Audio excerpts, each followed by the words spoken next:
हमारे इस channel प्रकर्ष classes में आप सभी का स्वागत है।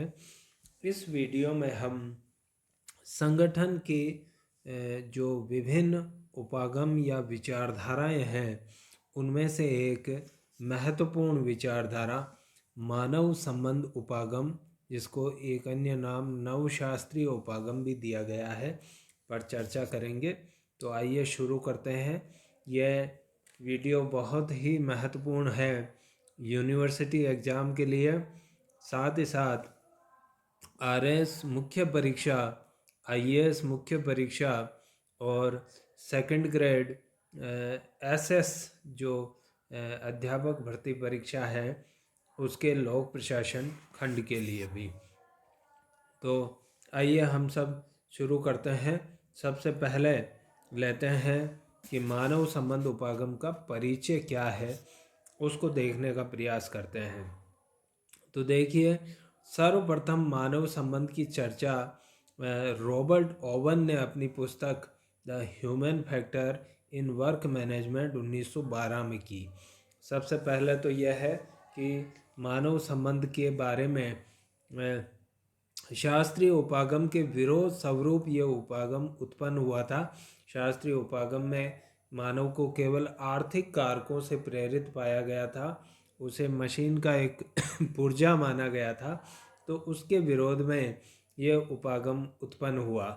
तो इसकी सबसे पहले चर्चा जो है रॉबर्ट ओवन द्वारा अपनी पुस्तक the human factor in work management में मानव संबंधों के बारे में चर्चा की गई। इसके बाद एक अन्य विद्वान कुर्ट लेविन ने अपनी समूह गतिशीलता की अवधारणा में मानव संबंधों की चर्चा की। तो ग्रुप डायनेमिक्स की एक अवधारणा जो है कुर्ट लेविन ने दी। समूह गतिशीलता अर्थात एक समूह किस प्रकार से कार्य करता है ये बताने का उन्होंने प्रयास किया, तो उसमें मानव संबंधों की भी उन्होंने चर्चा की। मानव संबंध उपागम 1930 के दशक में अस्तित्व में आया और हॉथॉर्न प्रयोगों के निष्कर्ष ने इसको जन्म दिया। हॉथॉर्न प्रयोग क्या थे ये हम एक अलग वीडियो में देखेंगे।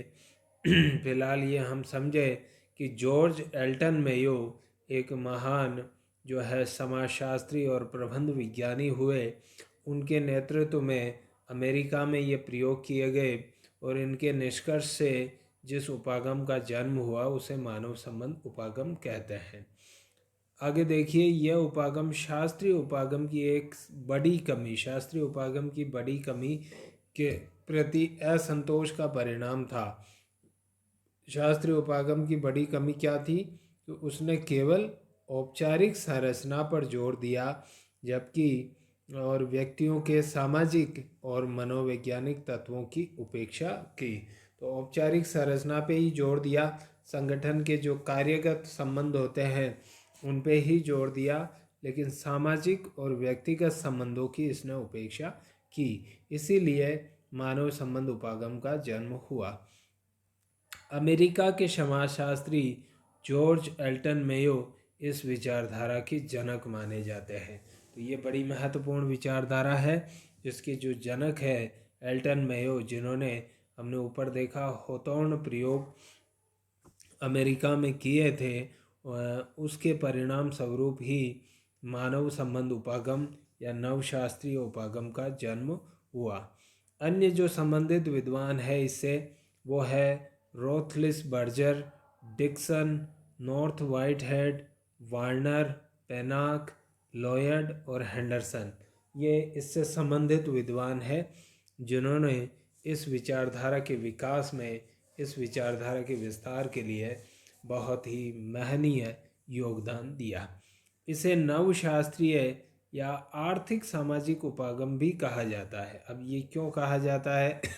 क्योंकि यह शास्त्रीय उपागम को पूर्णतः खारिज नहीं करता। यानी शास्त्रीय उपागम में जो बातें बताई गई है कि व्यक्ति जो है आर्थिक कारकों से प्रेरित है और औपचारिक संरचना की बात की गई है, कार्य कुशलता की बात की गई है, ये भी मानता है कि बिल्कुल शास्त्रीय उपागम ठीक है अपनी जगह, लेकिन ये उसे अपूर्ण मानता है और उसमें अपनी मान्यताएं जोड़ता है। अपनी मान्यताएं यानी मानव संबंध उपागम की मान्यताएं जोड़ता है और इसको पूर्ण बनाता है। इसलिए इसको आर्थिक सामाजिक, आर्थिक तो जो है हमारा उपागम है शास्त्रीय, और सामाजिक ये स्वयं मानव संबंध उपागम, तो दोनों को मिक्स कर दिया। इसी प्रकार नव शास्त्रीय, शास्त्रीय तो है ही और शास्त्रीय में कुछ नई चीज़ें जोड़ी है, तो ये बन जाता है नव शास्त्रीय उपागम।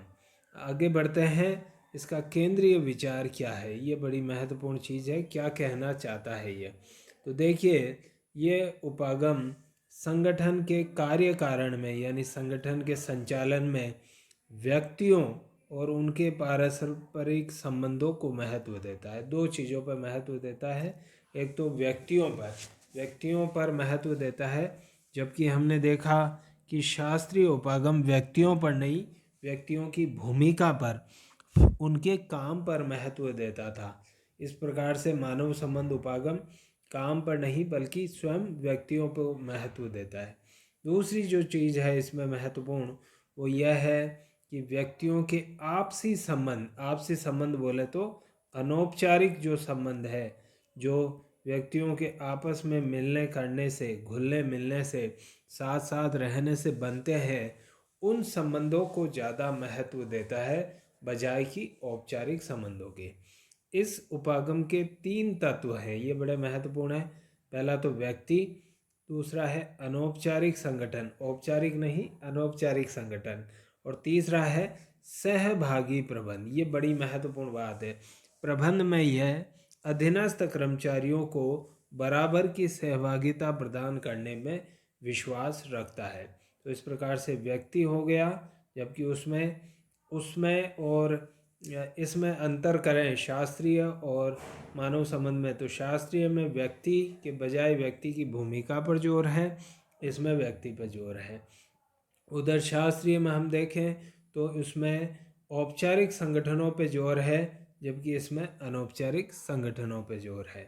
जबकि तीसरा जो है प्रबंध की प्रणाली की बात करें तो शास्त्रीय उपागम असहभागी या तानाशाही प्रबंध पे जोर देता है, जबकि यह सहभागी पार्टिसिपेटिव मैनेजमेंट पे जोर देता है।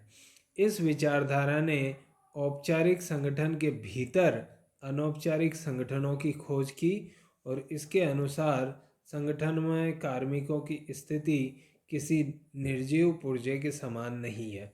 ये मानता था शास्त्रीय उपागम कि कार्मिक जो है मशीन, संगठन को तो मशीन माना और कार्मिकों को उसका एक पुर्जा मान लिया था, बल्कि एक चेतन प्राणी की है, एक जीता जागता मनुष्य माना है कार्मिक को। अतः संगठन के अध्ययन में यह मानवीय इच्छाओं, समूहजन्य व्यवहारों और मनोवैज्ञानिक अभिप्रेरणा आदि के संदर्भ में करना चाहिए। व्यक्ति की क्या इच्छाएं हैं उनको महत्व देना चाहिए, समूह में किस प्रकार वो व्यवहार करता है यानी ग्रुप डायनेमिक्स या समूह गतिशीलता को महत्व देना चाहिए, और दूसरा है व्यक्ति की आर्थिक प्रेरणा ही नहीं बल्कि उसकी सामाजिक और मनोवैज्ञानिक प्रेरणाओं को भी ध्यान में रखना चाहिए। यह इस उपागम की खासियत है। तो हम 1 बाय 1 इस उपागम की विशेषताओं की चर्चा करते हैं, तो देखते हैं कि कौन कौन सी विशेषताएं इसकी आती है। तो सबसे पहले देखिए गैर आर्थिक आवश्यकताएं, पहली विशेषता गैर आर्थिक आवश्यकताएं, जबकि हम देखते हैं शास्त्रीय विचारधारा गैर आर्थिक नहीं बल्कि केवल आर्थिक प्रेरणाओं से प्रेरित व्यक्ति को मानती है। तो व्यक्ति की आर्थिक आवश्यकताओं के अतिरिक्त सामाजिक और मनोवैज्ञानिक आवश्यकता भी होती है, जिनकी पूर्ति के लिए वह स्वतंत्रता और आत्मनिर्भरता की मांग करता है। यानी व्यक्ति की सामाजिक और मनोवैज्ञानिक आवश्यकताएं होती है, समाज के साथ उसका जुड़ाव रहता है, वो समाज में एक अलग स्थान प्राप्त करना चाहता है। इसलिए कहा गया है कि व्यक्ति की आर्थिक आर्थिक और मनोवैज्ञानिक माफ़ कीजिए सामाजिक और मनोवैज्ञानिक आवश्यकताएं होती है, और जब व्यक्ति की यह आवश्यकताएं होती है तो व्यक्ति चाहता है अपने काम में स्वतंत्रता और किसी के ऊपर निर्भर न रह के, किसी से निर्देशित न होके सेल्फ डिपेंडेंसी, सेल्फ डायरेक्शन की वो मांग करता है। दूसरी है व्यक्तिगत भिन्नताएं। रोथलिस बर्जर जो कि इस उपागम के एक बड़े महान जो है विचारक रहे हैं, उनके अनुसार प्रत्येक व्यक्ति अद्वितीय है। ये बड़ी महत्वपूर्ण बात कही है कि हर व्यक्ति यूनिक है, जबकि शास्त्रीय विचारधारा मानती थी कि प्रत्येक व्यक्ति केवल और केवल धन से प्रेरित है। ऐसा नहीं है, बल्कि ये कहती है कि प्रत्येक व्यक्ति अद्वितीय है, अर्थात प्रत्येक व्यक्ति के अपने विश्वास होते हैं, अपने बिलीफ होते हैं, अपनी हैबिट्स होती है और जीवन जीने के अपने ढंग, अपने पैटर्न्स होते हैं। तो हर व्यक्ति को यह विचारधारा अलग अलग मानती है, ये इसकी खास बात है। ये आगे देखेंगे हम, ये इसकी एक कमी भी बन जाएगी, क्योंकि जब ये प्रत्येक को अलग अलग मानती है तो सभी को अनौपचारिक संगठनों के माध्यम से किस प्रकार से संचालित करती है। आगे देखिए, सामाजिक संगठन। सामाजिक संगठन यानी अनौपचारिक संगठन। तो प्रत्येक औपचारिक संगठन में अनौपचारिक संगठन विद्यमान होते हैं, जिनमें स्थान प्राप्त करने के लिए व्यक्ति इनके नियमों का अधिक सतर्कता से पालन करता है। तो ये भी एक महत्वपूर्ण विशेषता है कि प्रत्येक जो संगठन होता है, जिसे औपचारिक संगठन कहा गया शास्त्रीय उपागम में, ये कह रहे हैं कि उस औपचारिक संगठन के भीतर अनेक छोटे छोटे अनौपचारिक संगठन बन जाते हैं, जो स्वतः बनते हैं, बनाए नहीं जाते, औपचारिक संगठन बनाए जाते हैं। तो इन अनौपचारिक संगठनों या इन छोटे छोटे समूह में व्यक्ति स्थान प्राप्त करना चाहता है और इसलिए इन छोटे समूह के नियमों का ज़्यादा सतर्कता के साथ पालन करता है, बजाय कि बड़े वाले समूह का।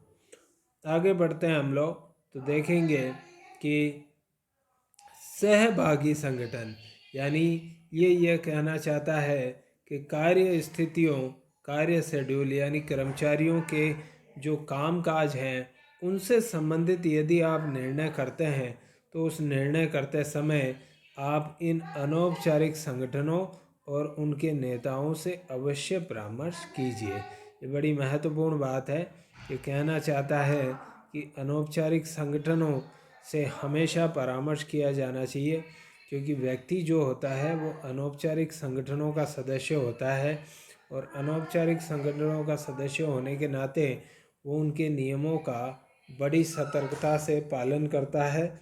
इसलिए प्रबंधकों को चाहिए कि जब भी काम से संबंधित कोई निर्णय किए जाए, जो व्यक्तियों से संबंधित होता है काम, उससे संबंधित कोई निर्णय किए जाए, तो इन अनौपचारिक संगठनों से हमेशा राय मशवरा किया जाना चाहिए, ताकि आगे जाके ये काम आए। और इस प्रकार से अनौपचारिक संगठन क्या होंगे कि जब अपने सदस्यों को बताएंगे कि हमारे साथ प्रेरणा परामर्श किया जा रहा है, तो सदस्य काफ़ी प्रेरित होंगे और वो काम को बहुत अच्छे से करेंगे। फिर है प्रबंधकों के लिए संदेश। आखिरी पॉइंट है विशेषताओं का, कि प्रबंधकों को क्या कहना चाहता है। प्रबंधकों को चाहता है कि आप संगठन में एक डेमोक्रेटिक वातावरण बनाइए, प्रजातांत्रिक वातावरण बनाइए, यानी तानाशाह वाला वातावरण नहीं होना चाहिए शास्त्रीय उपागम में। शास्त्रीय में निर्देश सिर्फ ऊपर से नीचे जाते हैं और नीचे के अधीनस्थों को केवल पालना करने के लिए रखा गया है, लेकिन ऐसा न हो। निर्देश, आदेश, निर्णय करते समय सब मिलकर जो है निर्णय करें, तो उसको कहेंगे प्रजातांत्रिक वातावरण, यानी निर्णयन में अधीनस्थों को भागीदारी प्रदान करना। फिर है एक कुशल संप्रेषण व्यवस्था की स्थापना की जाए, यानी संदेश के आवागमन में अप और डाउन दोनों प्रकार के चैनल का इस्तेमाल किया जाए और मानवीय संबंधों की स्थापना करने में स्वयं को दक्ष बनाए और इसके लिए प्रशिक्षण प्राप्त करें। मानवीय संबंध यानी कर्मचारियों के साथ बहुत ही अच्छा व्यवहार करें, उनके साथ प्रेम और स्नेह का व्यवहार करें, न कि तानाशाह जैसा व्यवहार करें। उनको लगना चाहिए कर्मचारियों को कि उनकी स्थिति भी बहुत बहुत अच्छी है संगठन में। उनसे पूछ के काम किया जाता है, उनसे पूछ के निर्णय लिए जाते हैं।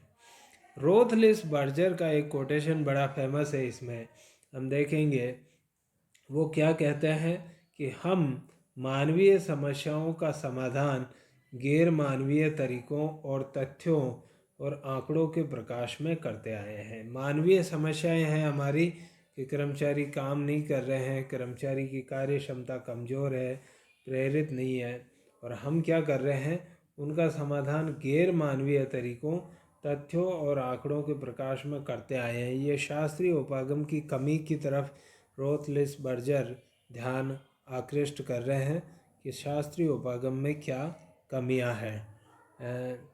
इसके बाद आगे वो कहते हैं कि जबकि हमें इसका समाधान मानवीय तरीकों से करना चाहिए।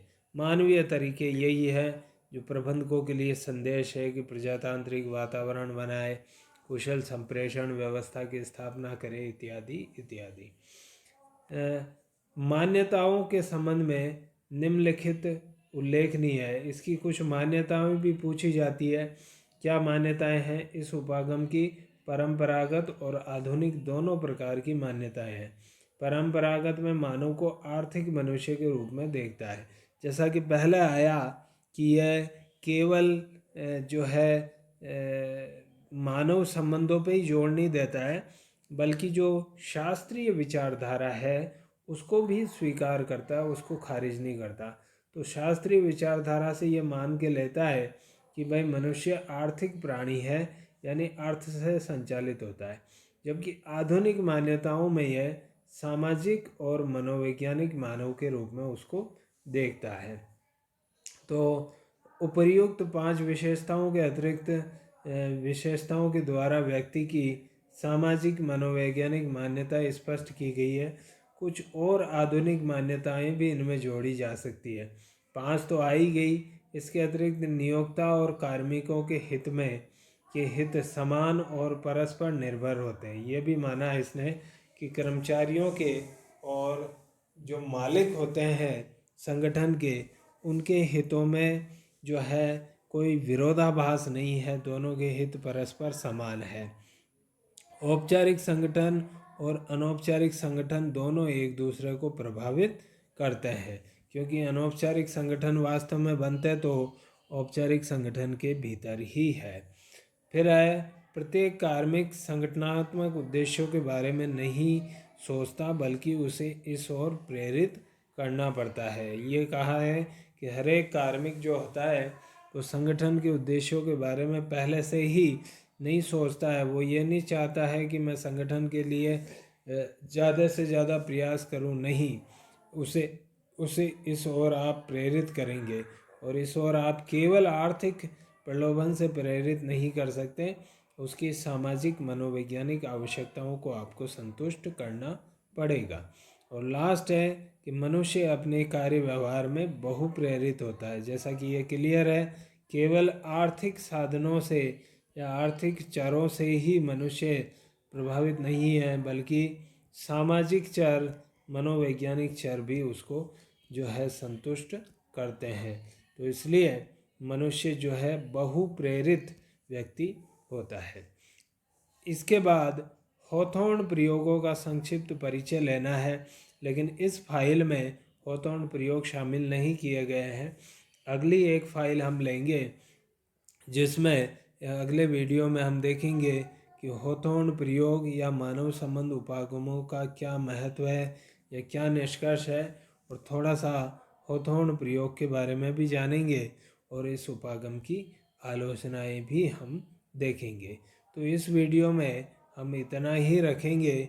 मैं उम्मीद करता हूँ कि आपको ये वीडियो पसंद आया होगा।